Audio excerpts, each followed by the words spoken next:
without anyone.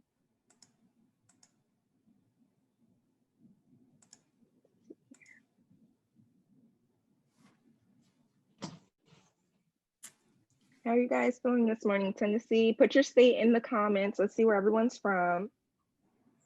Hey, Catherine. Hey, Latanya.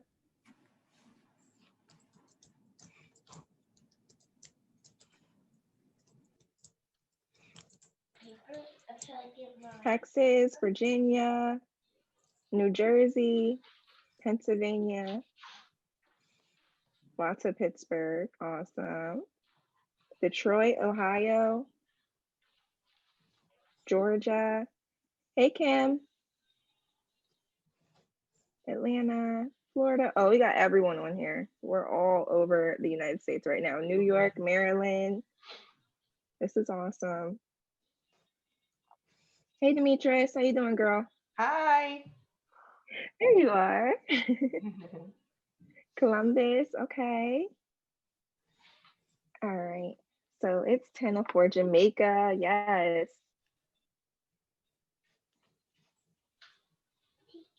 All right, so we're going to get started.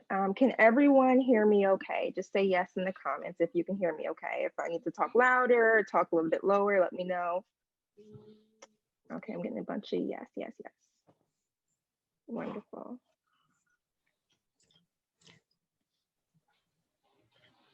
All right, good morning, everyone. Thank you for joining us today. My name is Gloria. Most of you know me. I also go by Gigi, and I am the creator of Facebook group Nonprofit for Newbies, which is a safe space for newbies of nonprofits to ask questions, share their journey, and network with other like-minded individuals.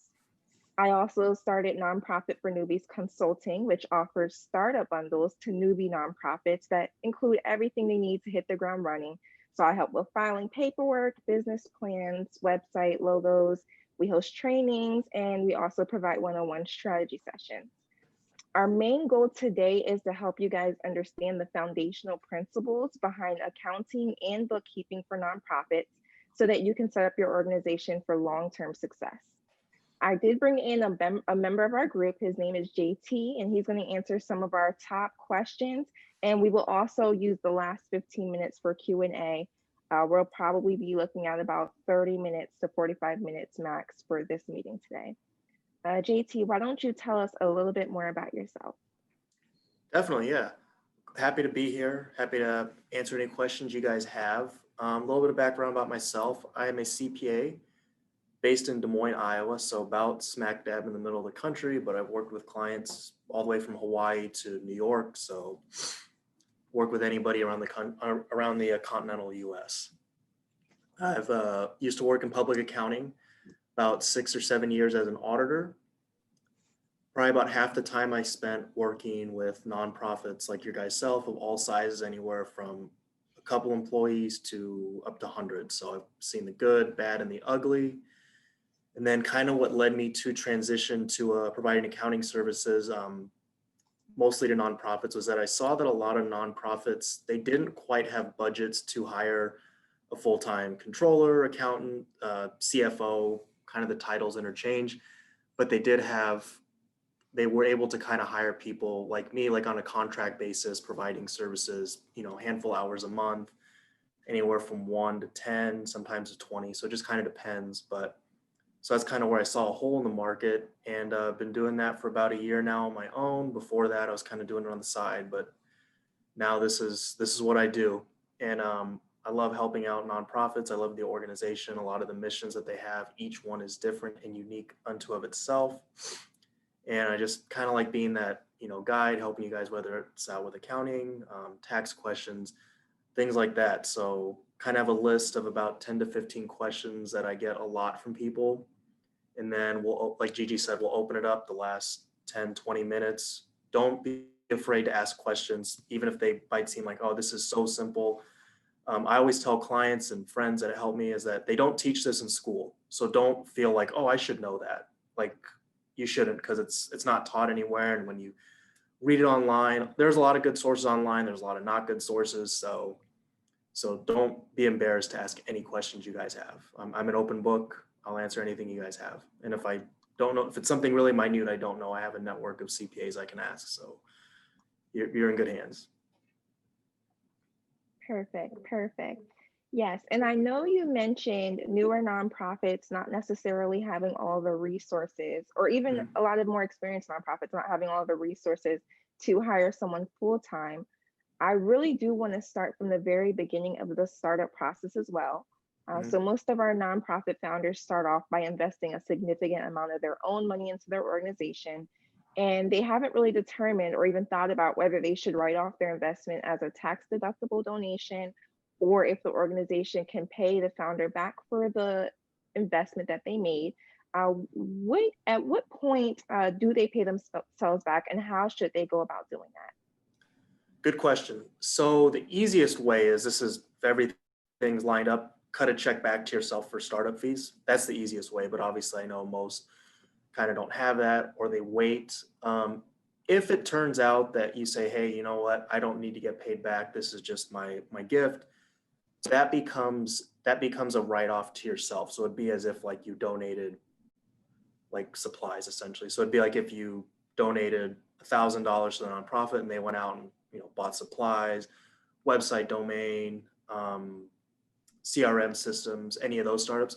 So basically, what you do is you take the cost that you have, make sure you can substantiate it in a worst case scenario, and then you would put that on your return. So it would be like a donation to your own nonprofit essentially, if you can't pay it back. Perfect. Okay. Wonderful. And so once we have made the initial investment into the organization and we do apply for the 501(c)(3) status, let's say we haven't yet received our determination letter from the IRS. So we don't know necessarily that we have been approved yet, but we also do have some donors who are willing to contribute, but they're asking about a deduction come tax time. What do we tell them? Great question. That I get that that's probably one of the top ones I get. So it is okay to receive donations. It goes so there. Sorry, let me back up, get a little tongue tied. So it's okay to accept donations. You want to tell your donors or grantors, hey, just to be upfront and transparent, we applied for 501(c)(3) status. We're just waiting to hear back from the IRS.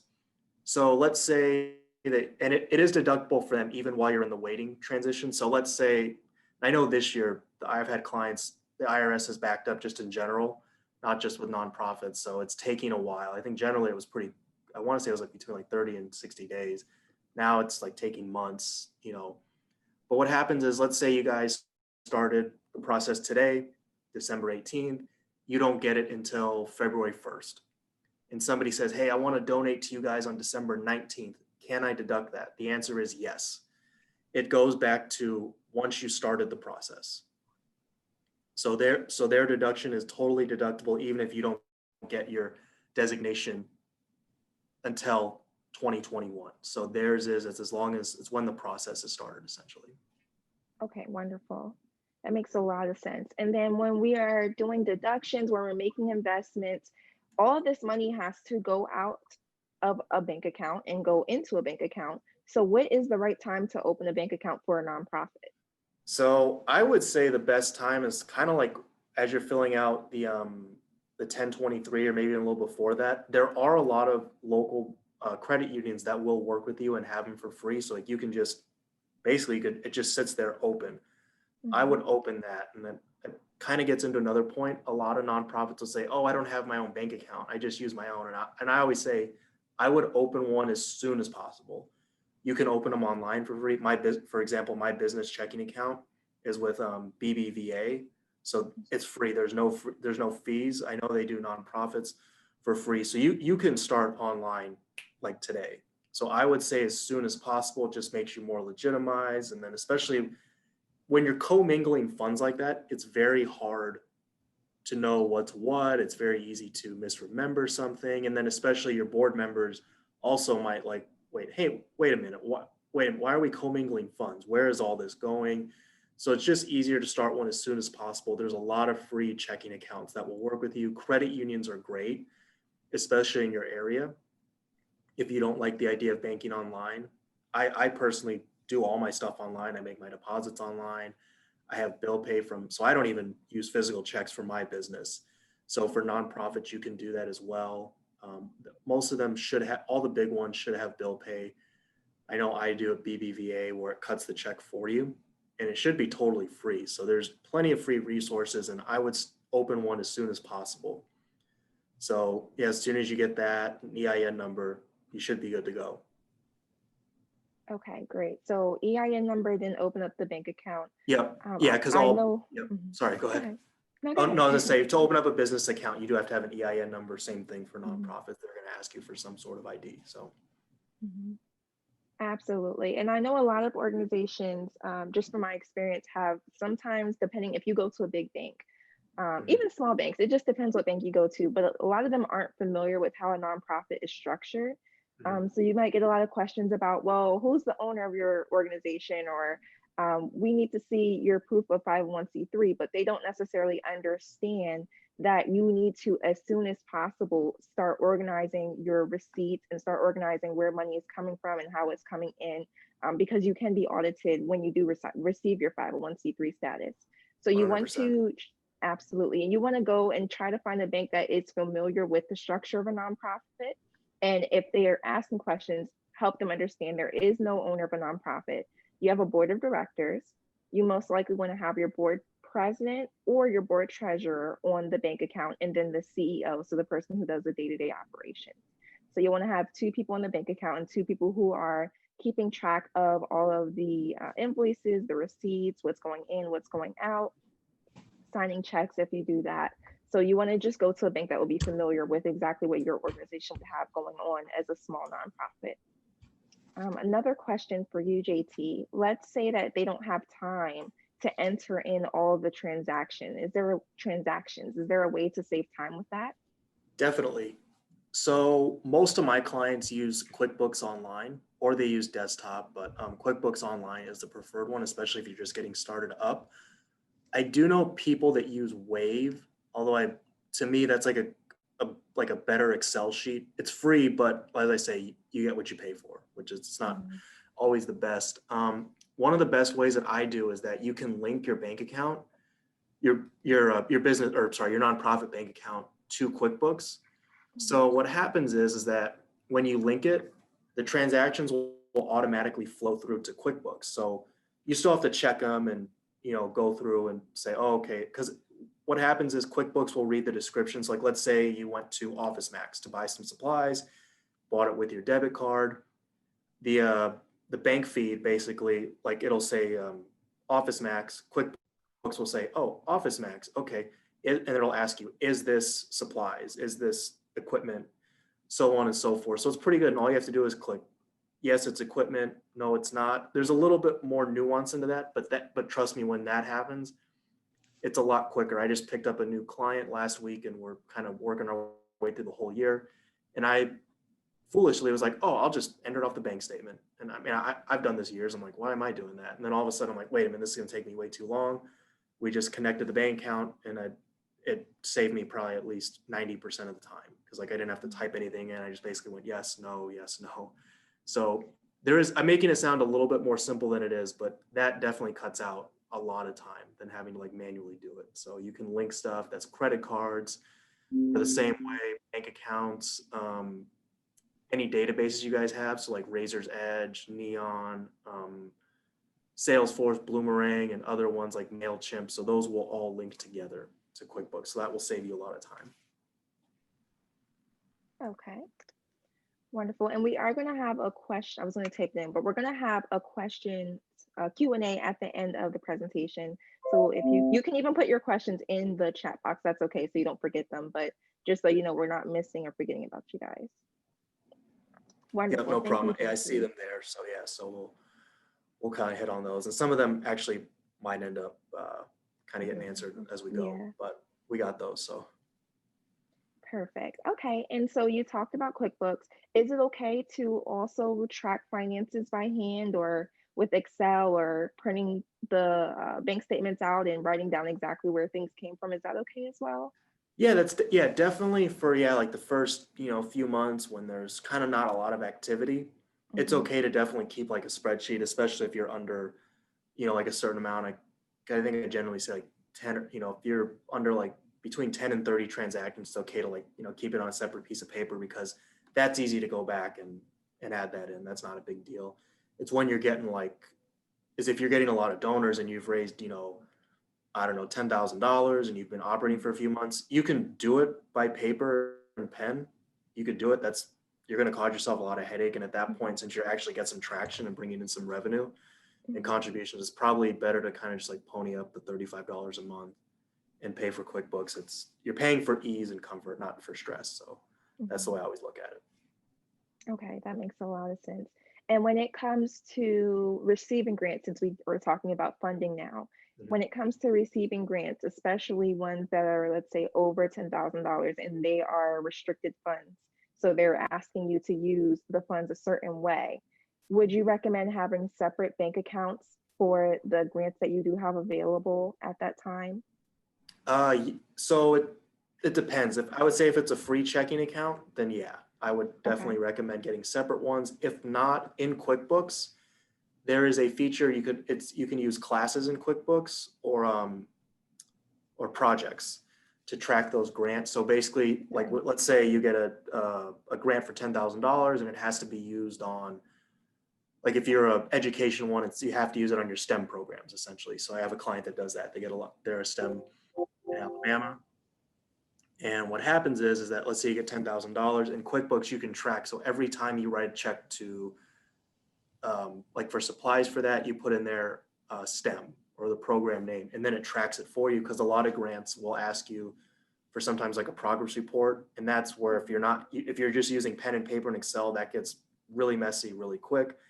And that way, if you're staying on top of your records, it's easy. There's no funk, no anything like that. It's just like, oh, and you know where everything is. You know if you're making a profit, you know if you're losing money, where you need to improve. So QuickBooks will track that for you. And like Gigi said, I would say if you have the resources, open a second bank account. That just makes it a lot easier. But if you don't have those resources or it costs a lot of money, like a maintenance fee, something like that, because a lot of them will have, what do they call it? Like minimums. Like you have to keep a minimum of, $1,000 or something. So that maybe, but yeah, if you have the resources to open a second one, I would definitely do that too. Okay, perfect. And I know we wanted to talk a little bit about like cash or accrual. So when it comes time for budgets, do you include potential grant proposal income? So income that you are supposed to receive from a grant, or should we base or should we base it off of last year's budget? So you can do both. I typically, for me, and when I was, studying to be a CPA, we always learn that it's called a conservative rule of thumb, essentially. So like when you're budgeting, you want to overestimate expenses and underestimate your income. So that way, because I would say if you end up having less expenses than you had, it's like great. If you say, oh, we're going to get all this grant revenue, it's like, oh shoot, we didn't get anything. So I would say that you generally want to look back at last year. So like if your proposals this might even be a high number, but if you're saying, oh, for every grant that we apply for, we get 50%. We 50% yes, 50% no, then you can kind of do that. But if you're starting out, I would take a real conservative approach with income because you don't want to overextend yourself.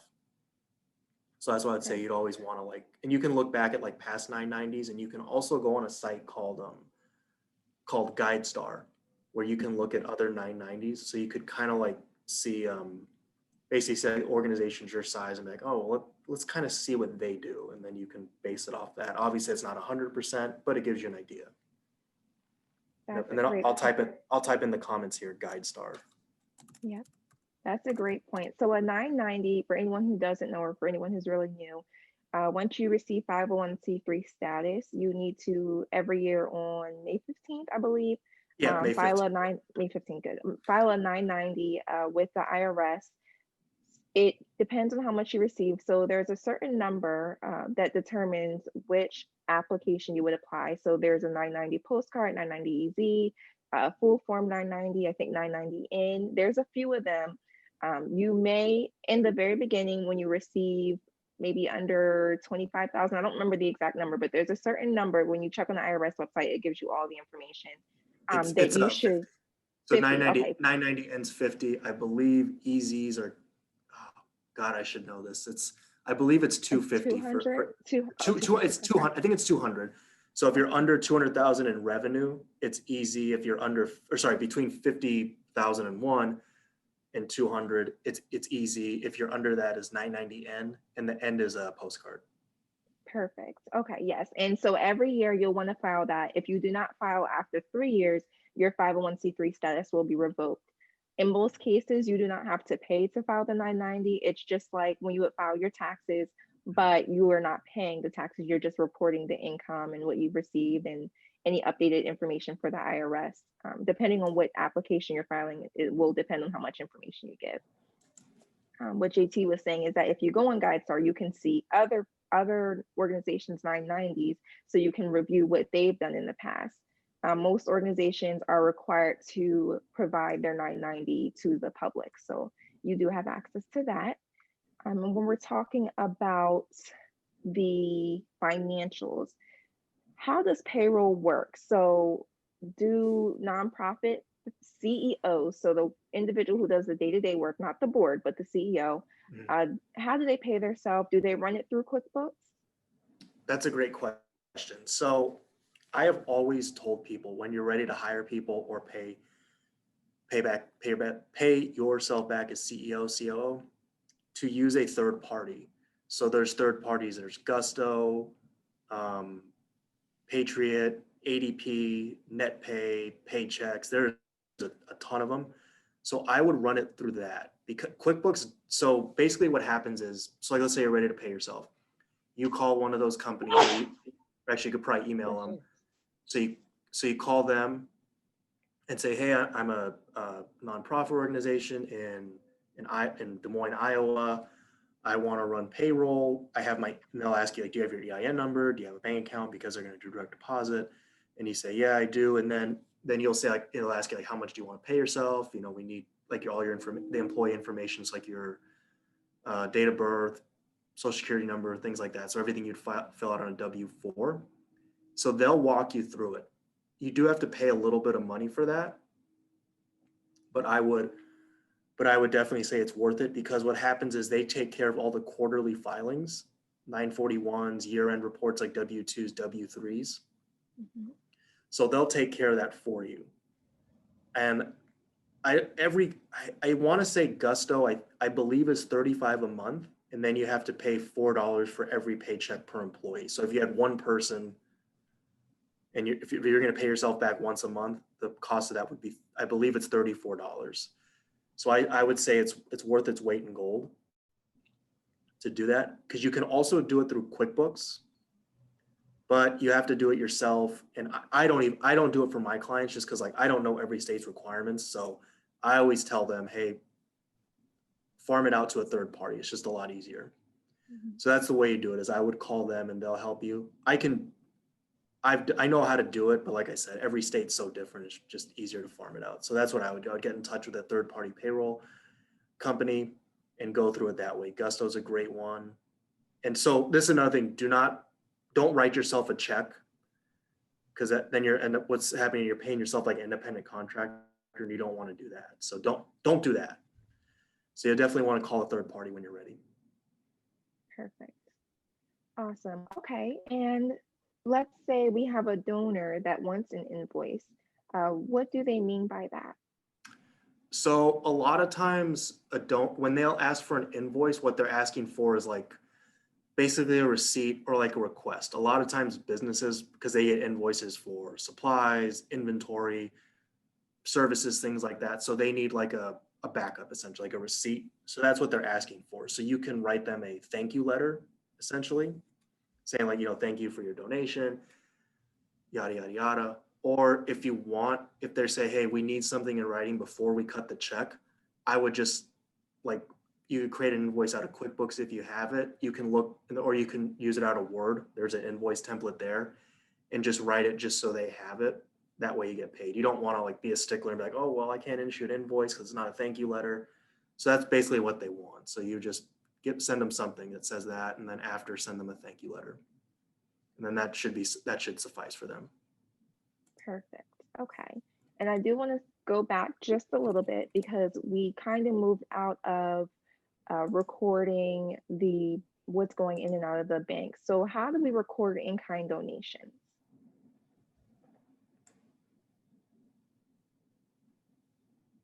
Yep, sorry, the screen, nope, sorry, screen froze on me a little bit. Oh, Yeah, sorry so about that. that's all right. Yeah, so in-kind donations, those are recorded at fair market value of at the time they're donating them. So what I mean is, so let's say you run a thrift shop, for instance, or somebody wants to donate computers. So you recognize that as an in-kind income and then also an expense. So let's say somebody's like, hey, I want to donate 10 MacBook Pros to you. You would just, you could ask them for what they paid for it, because that's obviously fair market value. Or you can look it up online and say, oh, Best Buy's selling them for, I don't know how much they go for now, $2,000. So you would record that as income, and then you would record that as an expense, or if it's computers, like an asset essentially. And then also too, so I think I actually saw one of the questions might have popped up about volunteer services. So you don't, so like if somebody wants to volunteer, you don't record that unless they're like a specialized person. So like a doctor, a lawyer, somebody, like I had a client that they had an IT company come in and like basically lace them with like servers.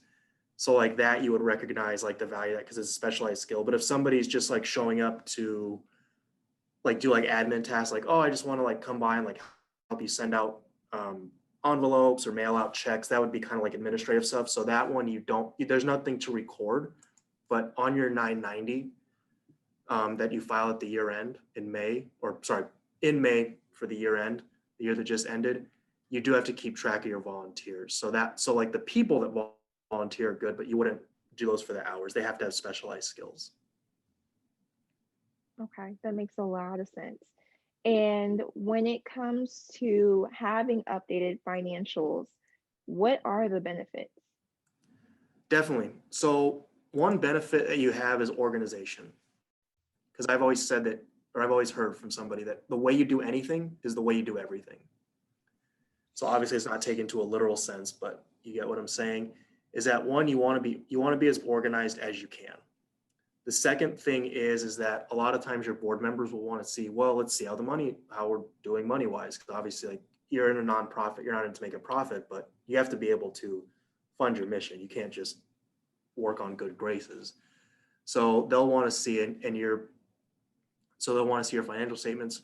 Another reason too, a lot of grants will want some sort of financial statements. Some will want audited, some will want reviewed, some will want compiled, some will just say, hey, we need your last 990. Or they'll just say, we need updated financials. And if you could say, great, I'll send that to you later today, you're ahead of the game. Whereas like, it's like, oh shoot, I got to go back and do, oh crap, I got to do this whole year's worth. I don't know what I'm doing. Oh, what was that trip to Staples? That was a year ago. I barely remember it.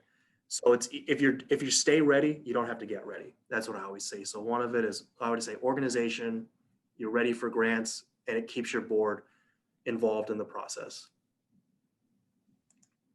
Perfect. Okay.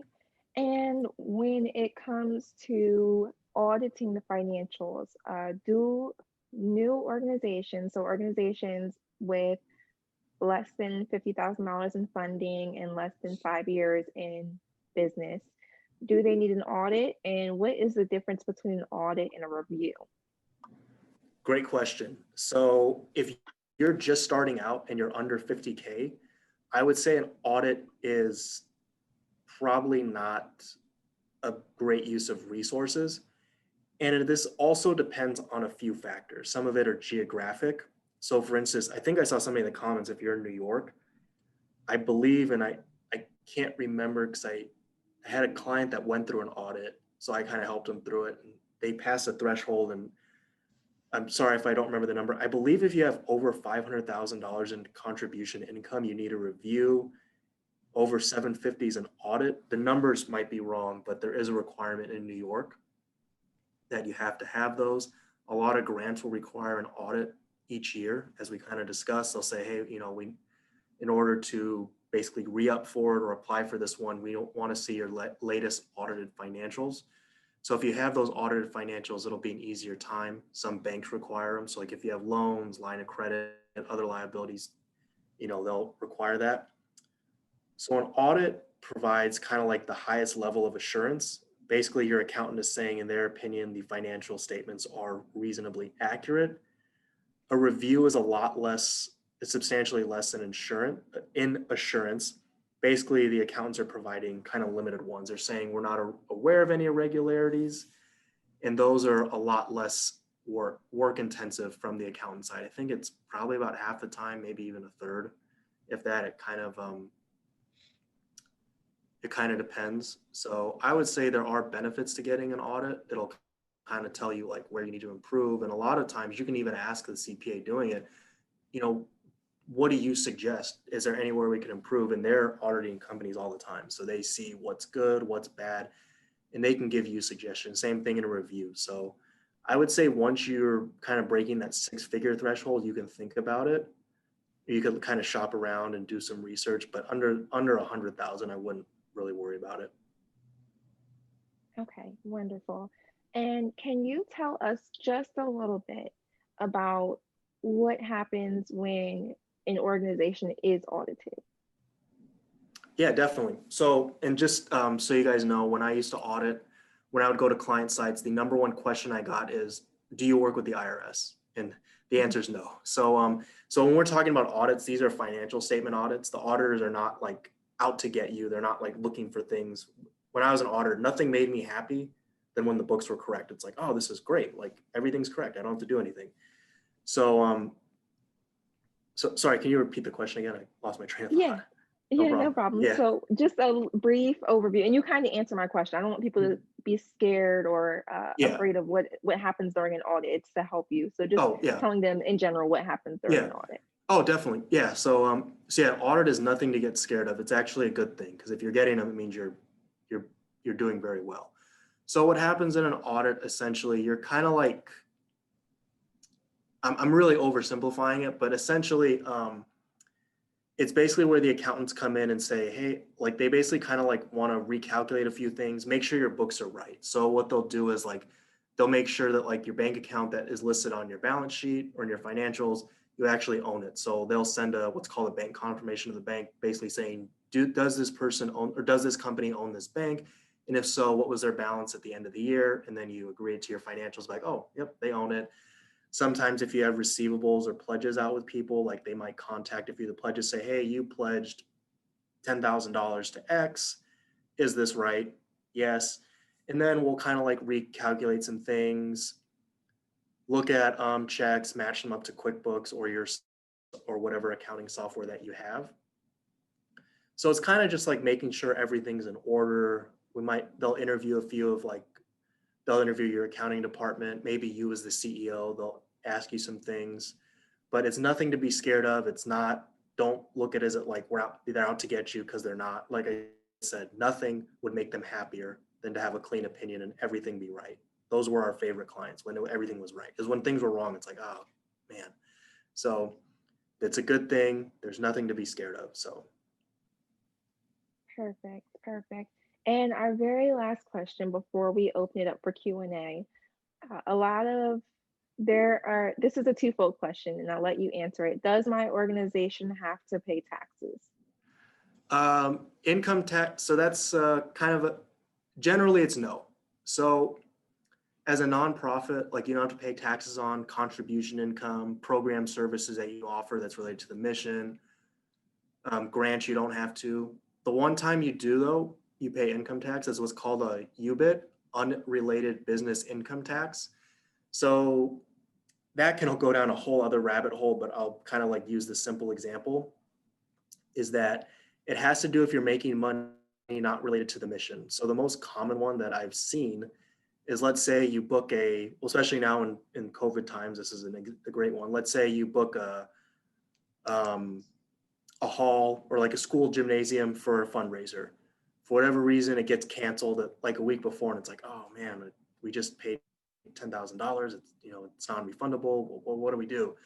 And then you find a men's basketball league that says, hey, we need a gym for our championship game. Can we use it? Yeah. And then if you say, yeah, like we'll charge you 15,000 and we pay 10, you have a profit of 5. So you'd pay the corporate income tax rate, which is I think it's 20%. I don't know what it'll be next year, but so that's because like at that point you're in the business of like renting out gyms or like almost like a landlord. So that's not related to your mission.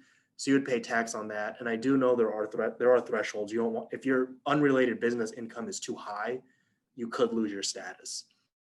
So there's that. The other tax that you will pay is if you have employees, it's the payroll tax. So it's between 7 and 10% depending on your state, because each state has higher or lower payroll taxes. So the federal one is Social Security, Medicare, which is about 7.65 on your end, and then whatever states there are. So Perfect. yeah, so the taxes, most nonprofits don't pay them, but just to kind of be aware, if you think it's unrelated, you can always ask somebody, but generally no. Perfect. Okay, great answer.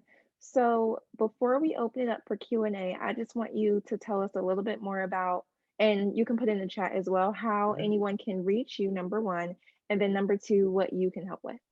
Definitely. So yeah, you could reach out, and I'll put this all in the chat. You could reach out to me. My number is 818-359-3344. I got you. And my email, 818-359. yep. There you go. And then my email is, I'll go ahead and type it in here that way, because sometimes I don't enunciate my T's and P's. So that's my email right now. I am in the I've been getting pretty good traction without a website, but a website is in the works. It's going to be in early 2021. I'm hoping by March to kind of get it up and running. So that will change, but I will send that out to all you guys. And I think all your email addresses are with Gigi. So once I get that, I will send it out to all you guys so you guys have it. And then kind of what I provide for companies, I do CFO and accounting services. So that includes CFO services, like kind of like consulting, not on the level that Gigi does. She does a lot higher level than I do, but kind of more like financial consulting. Also provide bookkeeping and accounting services, and I do tax services, but the caveat is I tend to only do the tax services if you do the bookkeeping with me, just because it's more organized on both ends. That way I'm not chasing you, you're not chasing me. It's just we get the return done as soon as possible. So that's kind of the caveat. Or if you have like a bookkeeper that is on top of it, then I'll do the return. I like things a certain way, and then I want to make sure you guys are organized too. Because if you're just, it's like, oh, I got to do everything at the last minute, it's not good for anybody. So I kind of want to help you guys as much as I can. Perfect. So now I'm going to open this up for Q&A. I am going to read the questions that are in the chat first, and then I'll allow you guys, if I'm asking your question and I'm not asking it correctly, feel free to unmute yourself and just correct me. But I'll try to go down the line, and then I'll open it up for people to just speak and ask their questions as well. So we did address a little bit about banks telling you that you need to have 501c3 status first. So I'll just address that really quickly. So for example, I have never used a credit union, but I know that with Bank of America, it depends. If I call them and explain to them that we are pending 501c3 status and we need to have a bank account to track expenses, typically they will understand and they will go ahead and verify the account. But also if you are contacting a local bank and it's a credit union, most likely they will be willing to take the time to understand exactly what you're talking about and make the exception for you so that you're able to track your expenses more accurately. Especially because there are a lot of nonprofits that go 1, 2, 3, 4, 5 years without actually getting 501c3 status. And then they decide to go for it. Those years prior, they still need to have a bank account to keep track of their expenses. Kelly, I'll leave this to you, JT. Kelly asks, what happened to the donations if you do not receive a nonprofit status? So if you don't get approved, I assume. So if you get denied. So what would happen in that case, essentially, if they're making it out to you guys, because you guys would then be a for-profit status, so they do not get the donation. So basically what happens is you have to pick it up as income and then you end up paying taxes on it, or you can just give it back to them. Because then if you give it back to them, then it's it's basically like nothing. So it nets out to zero. So that's what I would suggest. Great. And typically when it comes to nonprofit 501c3 status, tax exempt status, typically if you are offering something that is charitable, you will get approved. What they are looking for is to see, in most cases, they're looking to see whether you qualify for the short form 1023 or the long form 1023. Certain services, so financial literacy, schools, churches, there are certain services that they may ask you to file the long form, and you can get denied for the short form 1023 easy and then still be able to apply for 501c3 status. You just have to use the long form, which they will ask you more. They will need to know more about your organization in order to qualify you. So they'll ask you for a budget, they'll ask you for a description of programs, and the long form 1023. If you're offering something that's clear cut a nonprofit, you probably won't get denied. They just might ask for more information. So just to clarify that.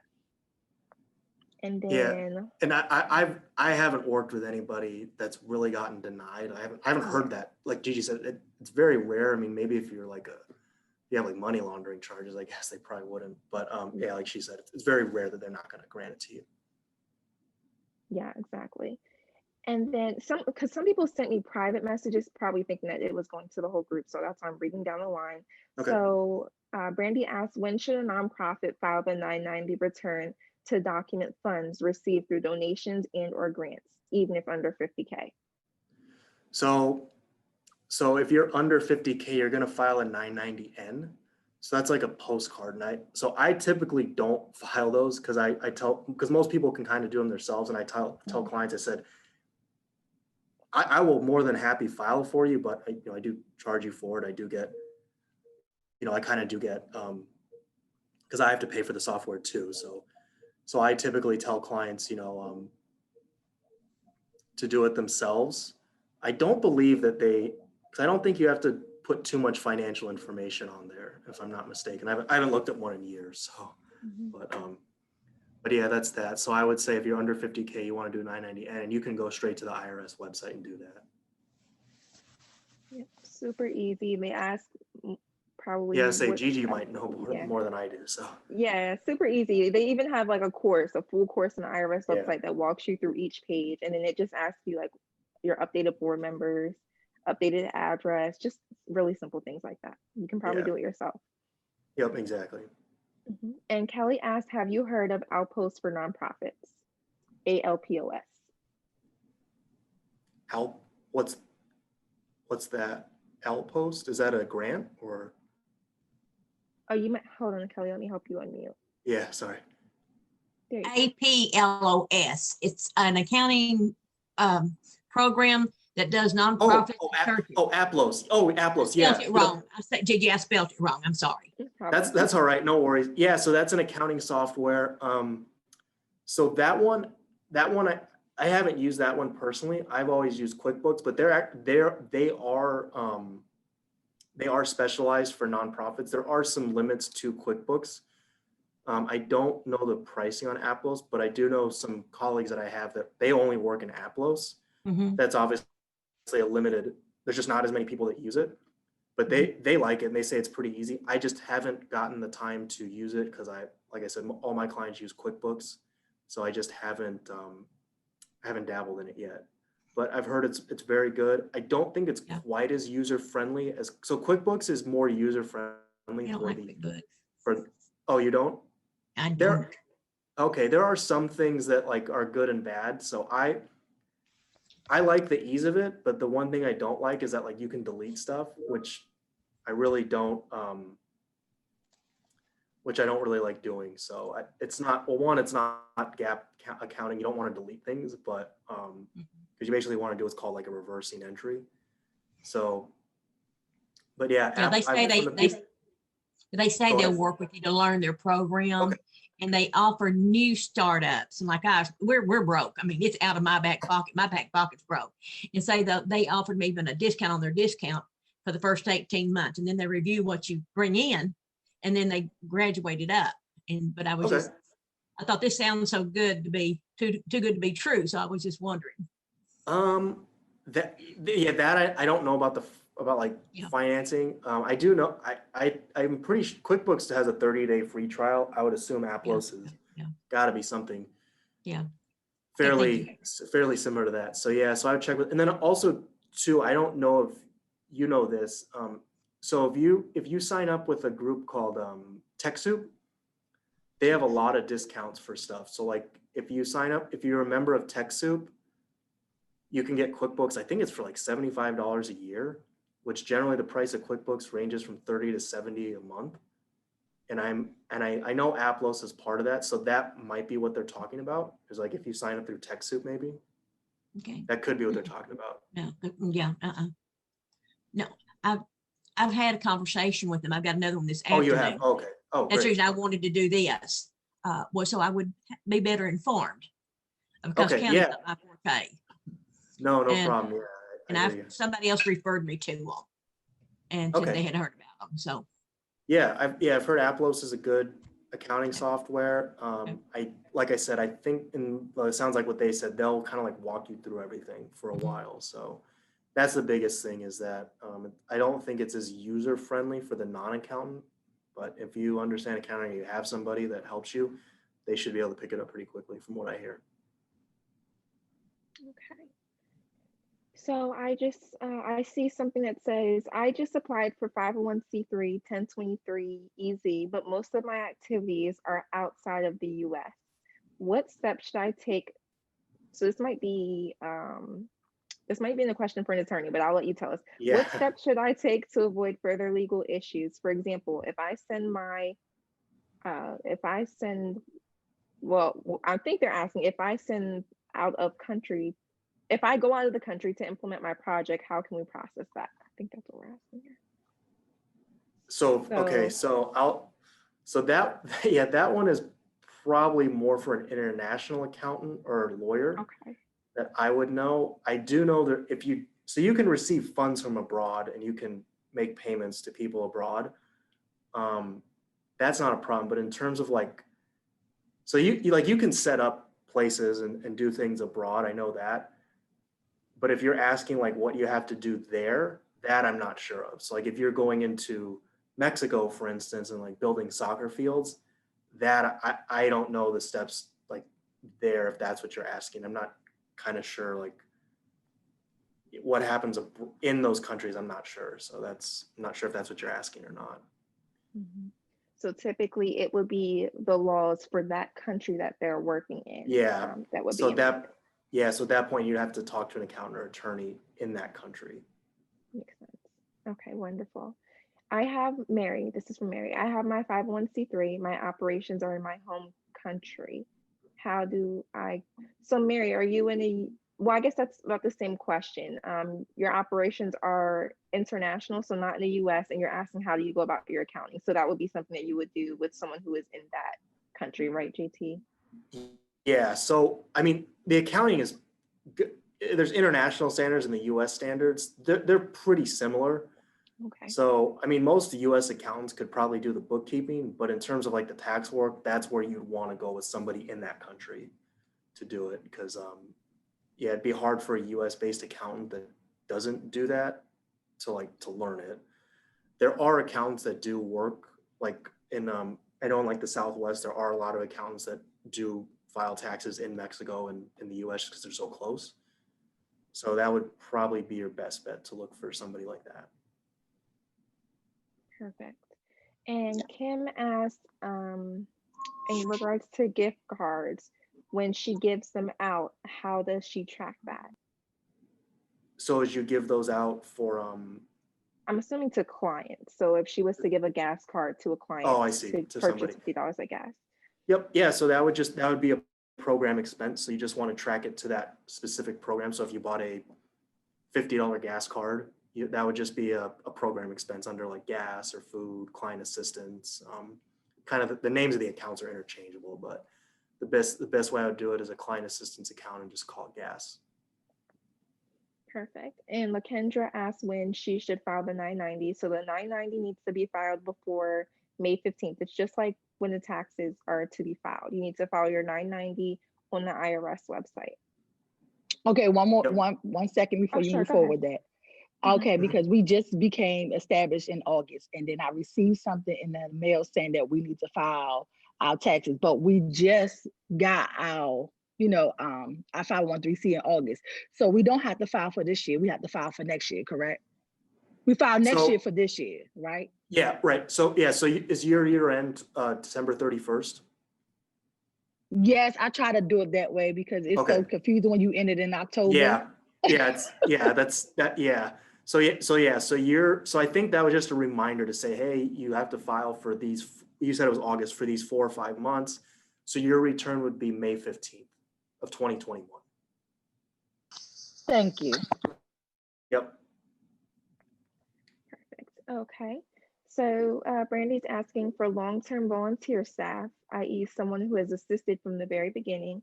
Should the time worked be documented as an in-kind donation investment and reported during annual filing? I think you kind of touched on that. Yeah. So we can kind of go back to that. So Mhm. So on the 990, you have to list out how many volunteers you've had, and that does include board members. So if your board members, which they generally are, so like if you have like 9 board members and you had 10 people volunteer, you'd have 19 volunteers for the year. In terms of like recording their time on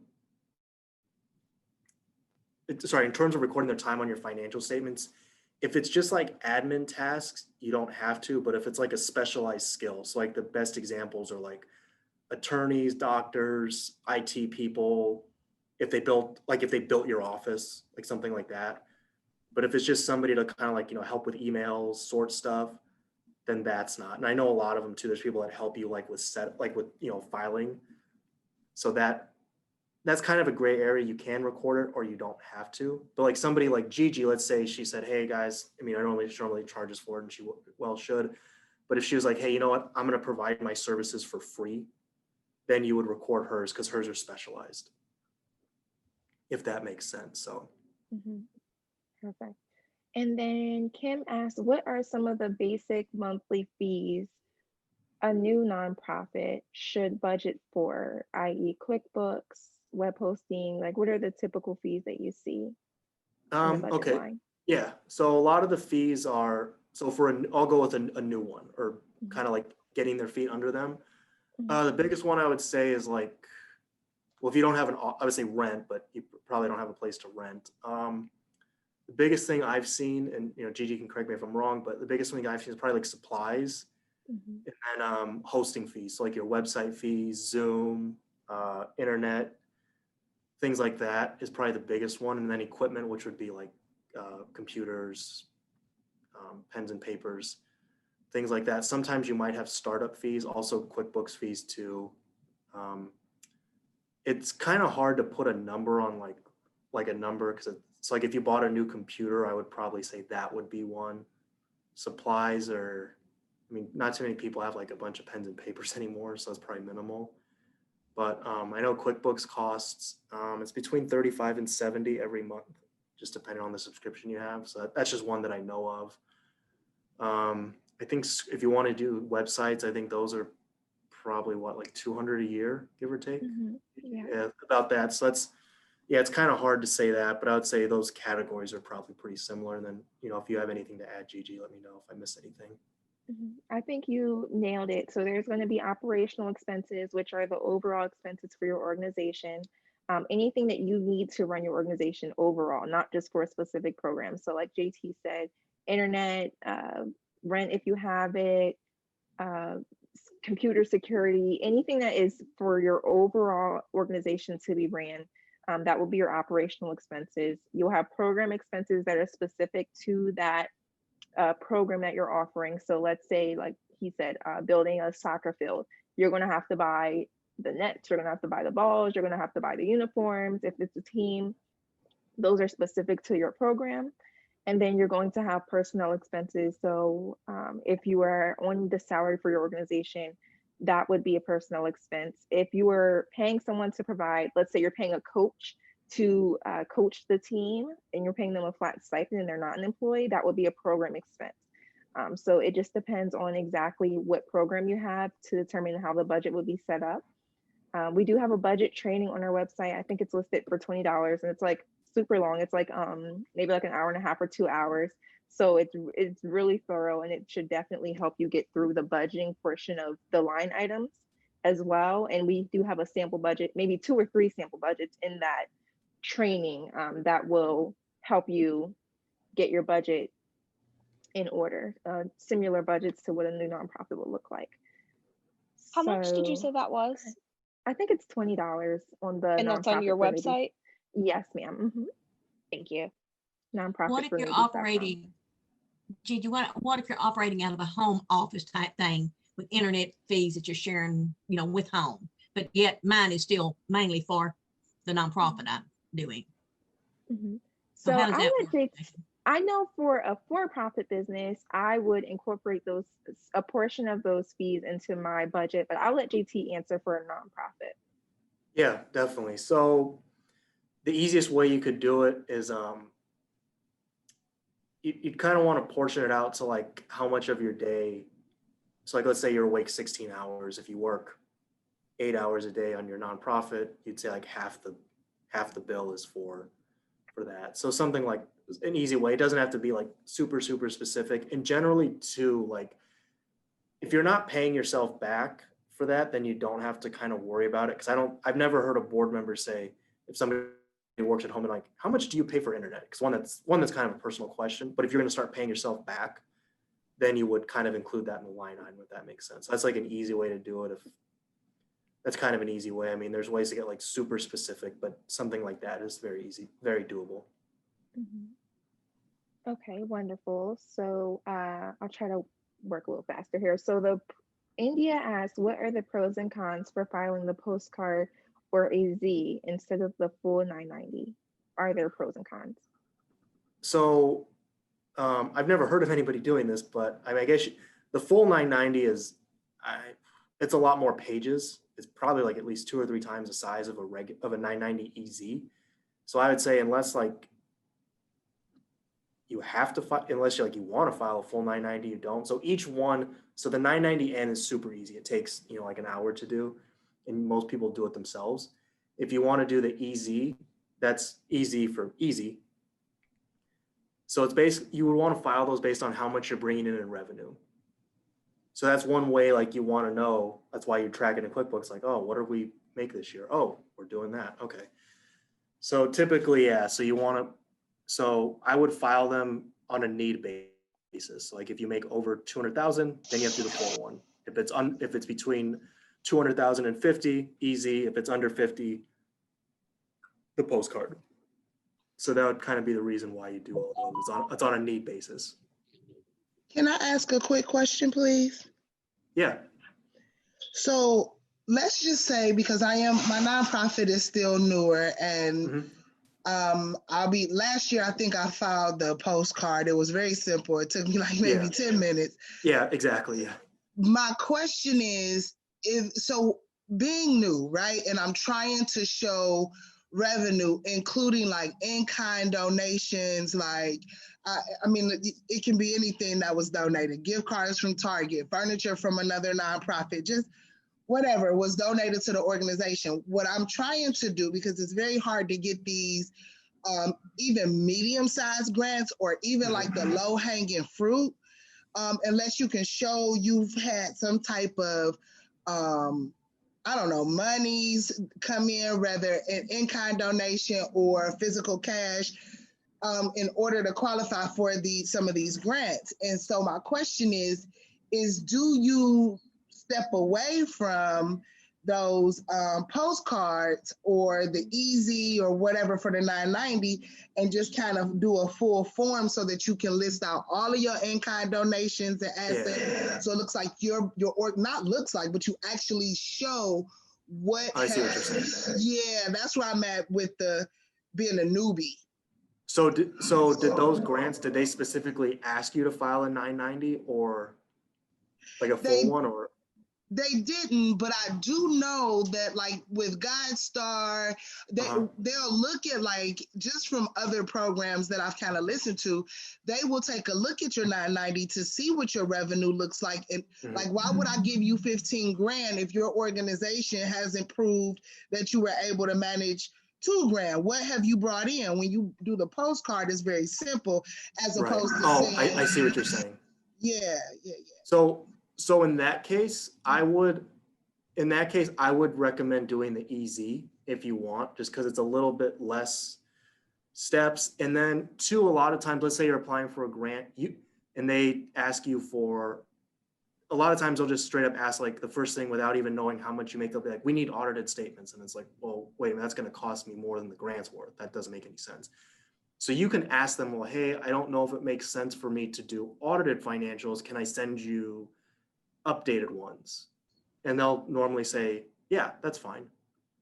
So if it's for a specific grant, before you go about like trying to prepare the 990 EZ yourself, I would ask them for more clarity, be like, is there another way I could do this for you? And you could explain why.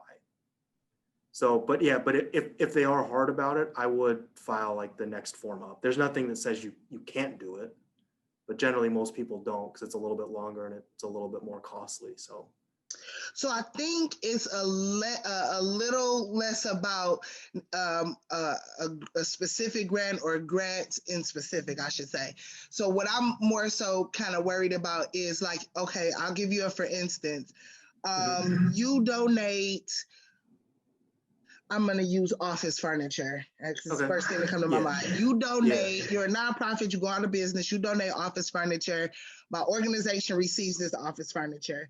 We're going to use a portion of it, and we're going to maybe sell the remaining desks or whatever, right? But let's just say I still have, by the end of the year, I still have tangible items from your donation. And I'm trying to show revenue within my organization. How do I report those in-kind donations? Would that still be easy? I see what you're saying. Okay.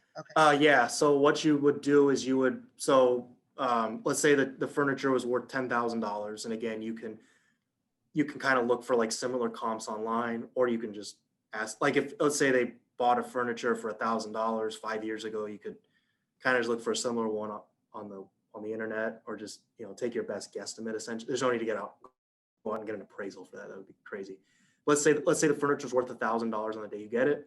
You recognize the income of $1,000 as an in-kind donation, and then $1,000 as like fixed assets, essentially, as office equipment. And then if you go out and sell it, let's say you go out and sell it for $1,000, you would recognize $1,000. So you'd have $2,000 of income on your balance sheet, on your profit and loss statement or statement of activities. Got it. I'm shaking my head like you can see me. That makes sense. Thank you so much. Yeah, no problem. And then feel free to shoot me an email or a Facebook message or anything like that. So will do. Appreciate it. Can I just ask clarity on that, because I asked that question initially as well regarding the 990 versus the 990 EZ. Yeah. When you are trying, again, like just echoing what she was trying to explain, when you're trying to establish revenue that's being received through grants or in-kind donations or individual contributions, when you are receiving that, and the same way that we're being told to, that we can go on and look at past 990s from other agencies that they've received, the organizations.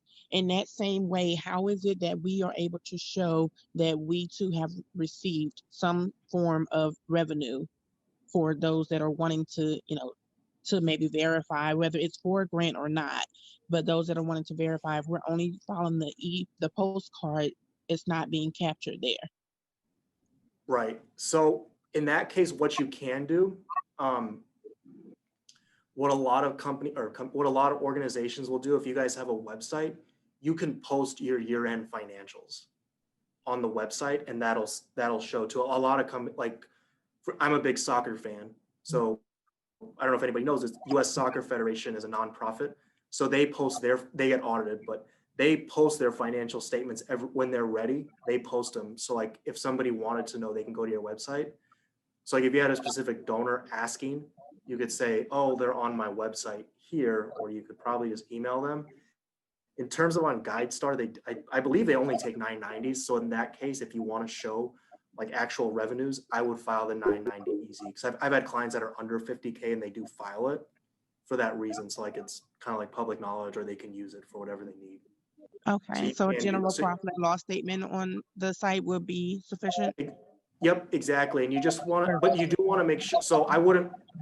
So let's say you're using QuickBooks, I would put it like in an Excel format and save it as a PDF. And then I have templates that I use for clients. Like it comes, I basically export out of Excel, export it to Excel, or sorry, out of QuickBooks, export it to Excel, and it kind of looks a little nicer. But yeah, you can definitely post those as long as like your board's okay with it. You could post them to your website. Nothing wrong with that. I wouldn't put like EIN numbers or bank account numbers, but instead of like, let's say like your cash account is Bank of America, and in QuickBooks it's account, 1, 2, 3, 4.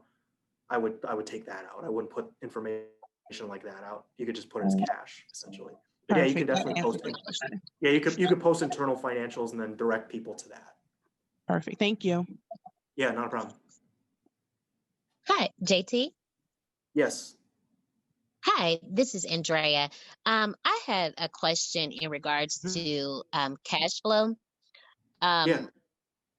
Whenever you're doing accounting, and I'll just make up an example. So let's say this year during COVID, let's say that your organization has 40,000 in the bank.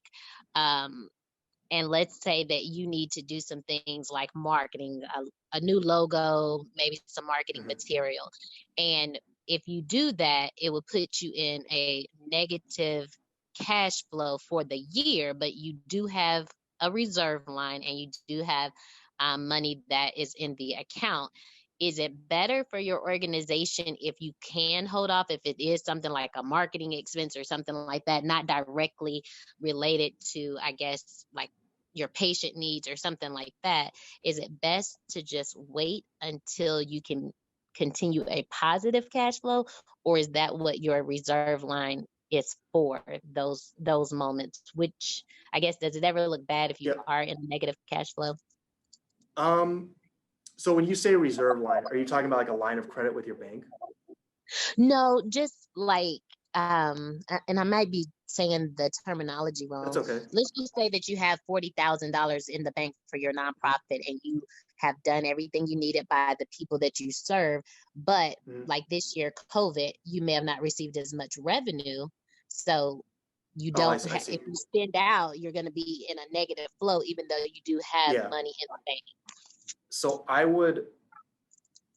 so it kind of goes back to your original question of like, it depends on like, you don't want to stretch yourself too thin. And I've seen a lot of, these are for-profits too. They stretch their, they kind of look at things and like, oh, like, oh, I could, spend down, or I could, max out my credit cards, this and that. I would say if it's not a necessary expense, especially like right now where, times are tough for a lot of people, and industries all around. I would kind of be conservative and look to see, like, if it's not like a program expense that you need for your patients, then I would probably try to hold off on it as much as you can. Okay.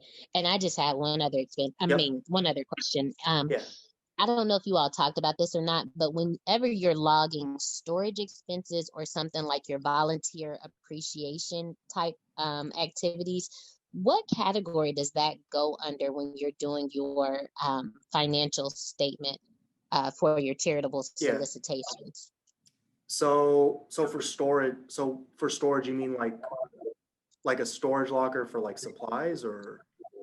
Yeah, for my organization, I just have a storage unit that has everything that belongs to the organization and all the supplies. So there's a few different ways you could do that.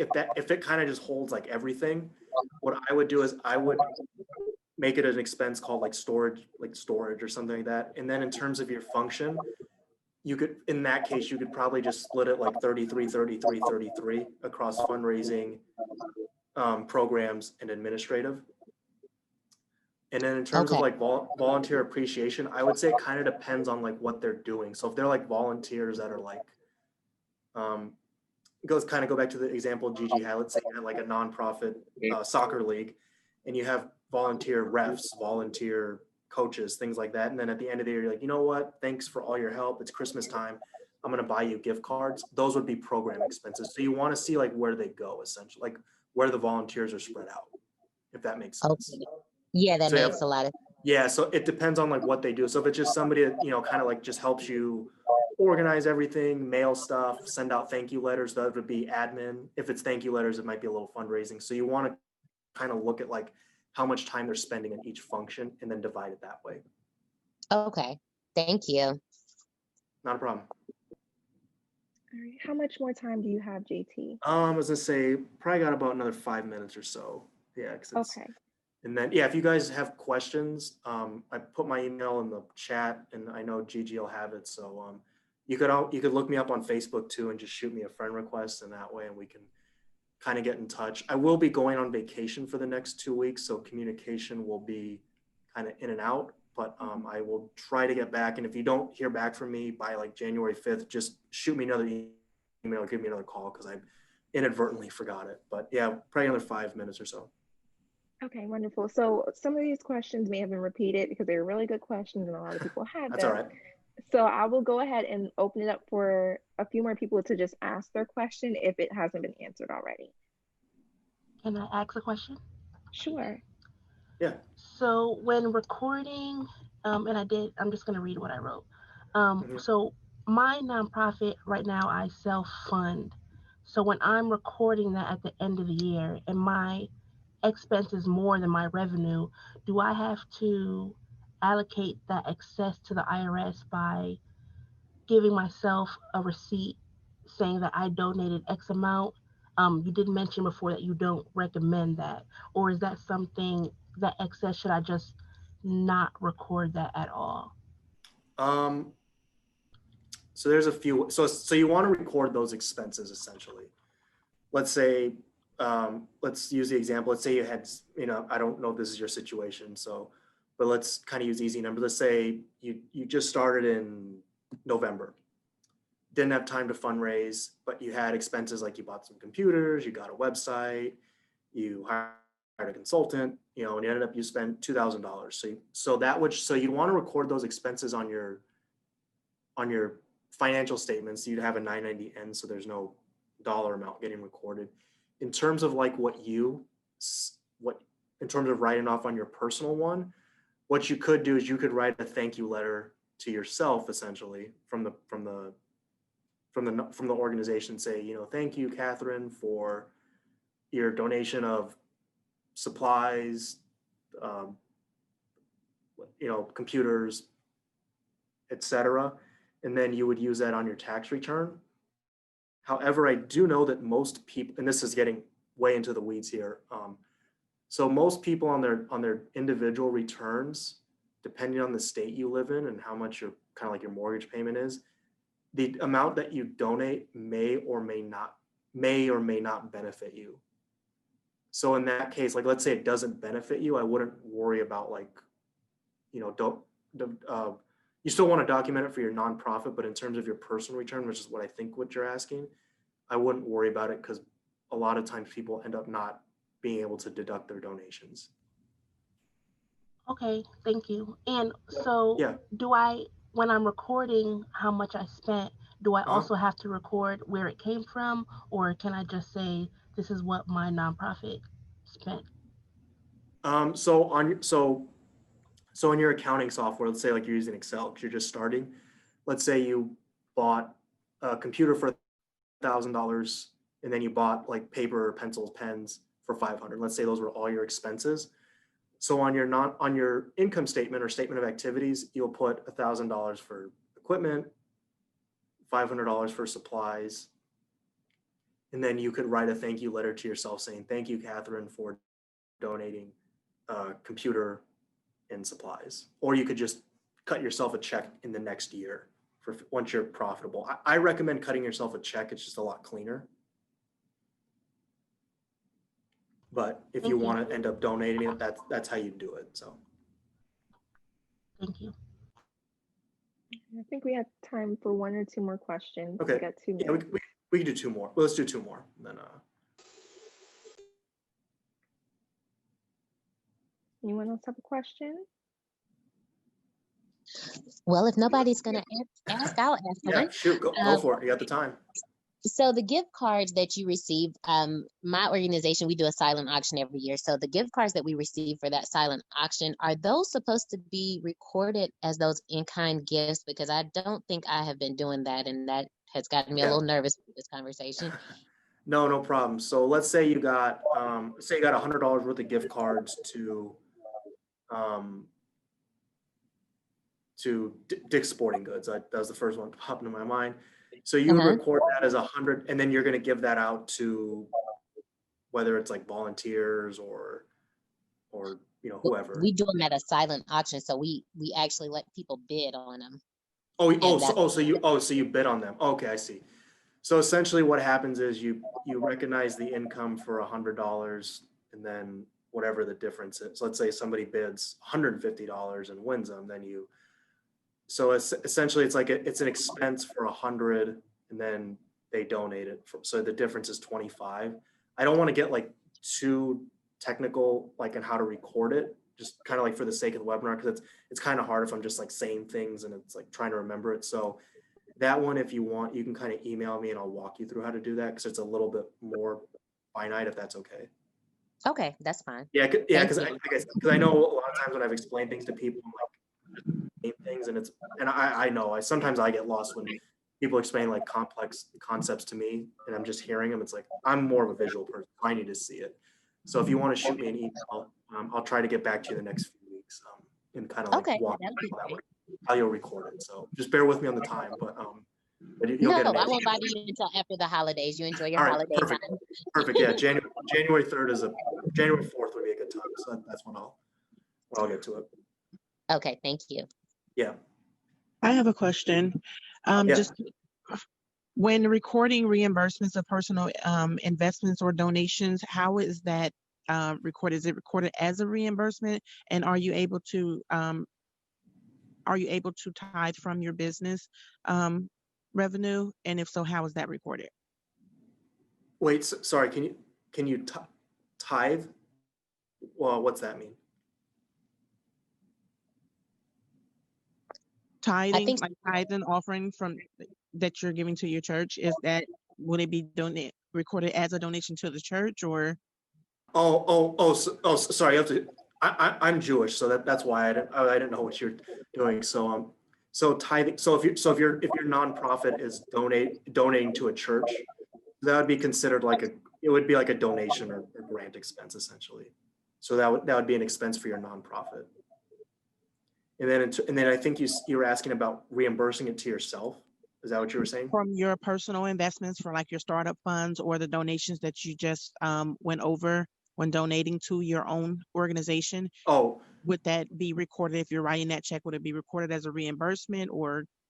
So let's say we'll kind of go back to, let's say you spent $1,500 and you bought a computer, but you want to pay you're just like, I'm going to eventually pay myself back. So when you write a check out to your name, sorry, I think it says Beauty for Ashes. So I'll use that. So if you want to write it to Beauty for Ashes, you would record that $1,500 expense as like supplies. Thank you. Yep. I have a question. I don't know if you can Okay. hear me. I have a question. Yeah. This will be the last one, then I got to take off. So. Okay, great. I'm gonna make this quick. Okay. With bank statements and credit cards, my nonprofit is very, very new. Okay. And for recording finances, do I save the statements and then document at the end of the month each individual thing on a spreadsheet, like a charge expense or bank transaction, or do I save the whole statement? So so I'm guessing you don't have like QuickBooks or an accounting. So you're just like kind of like using an Excel sheet. Okay, so that's all right. So the best way I would do is I would save it as a PDF like on your computer. You don't have to print out like a physical one, or that's only if you want to. So what I would do is kind of like do you have a separate one, or is this your personal bank statement? No, it's a separate bank account for the nonprofit and a separate credit card that I've been making transactions on. Perfect. Okay, so what I would do is I would set up an Excel sheet. So let's use November as an example. Since that was the last month. So when you download that statement, they should be available online, I think within like a day or Yeah. two. So what I would do is I would take everything. So like, let's say you had 10 deposits, 10 expenses, or 10 Yeah, I follow you. credits. Uh-huh. Yep. So I would take those 10, let's say it adds up to $1,000 in an Excel sheet, put for November income or contribution income, 1,000. And then, and then for every transaction that goes out of the bank, the debit, let's say you had one to Staples, or let's say you had two to Staples for $10. Correct. You put Okay. supplies, $20, Okay. internet, so on and so forth. So I would keep an Excel sheet, and then I would just save as a PDF to that. Great. Thank you so much. That answered my question. Yeah, you got it. All right, so I think that is about time for all the questions. If you do have questions, I suggest you email JT, find out how much it costs for a one-on-one strategy session or a one-on-one consultation or whatever you would like to call it, JT, and figure out how you can get some of your main questions answered or get a review of your bank statements if you're at that point in your organization. JT, thank you so much because you really did take the time to answer a lot of questions. Like, I think this is the most questions we've had during a training and they weren't stopping. Okay. So I really, really appreciate No you. No problem. And again, yeah, definitely hit up JT via email. He'll get back to you at the start of the next year and help you answer some of those accounting questions. And definitely, as you see, he's very knowledgeable. So he'll be able to be your accountant for your organization. So thank you so much, JT. Everyone say thank you to him for helping us out. Thanks so much, JT. Thank you. Oh, thank you guys. I appreciate it. Like I said, I'll get back to you guys. Yeah. Thank you. Thank you. Take care. No problem. You guys take care. And is the email in the chat, his email address? Yeah, and I'll send an I'll- email out as well Yeah. with his contact info. Yeah, Make it yep. easier. So it'll all be in there. So yep, we'll go from there. And like I said, yeah, I'll help you guys out as much as I can. So Bye, Blessing. Bye, Lakeisha. Bye, Chantel. See you guys. All right, I'm gonna end it now. Take care. all right. Bye, All right. JT. Talk to you later.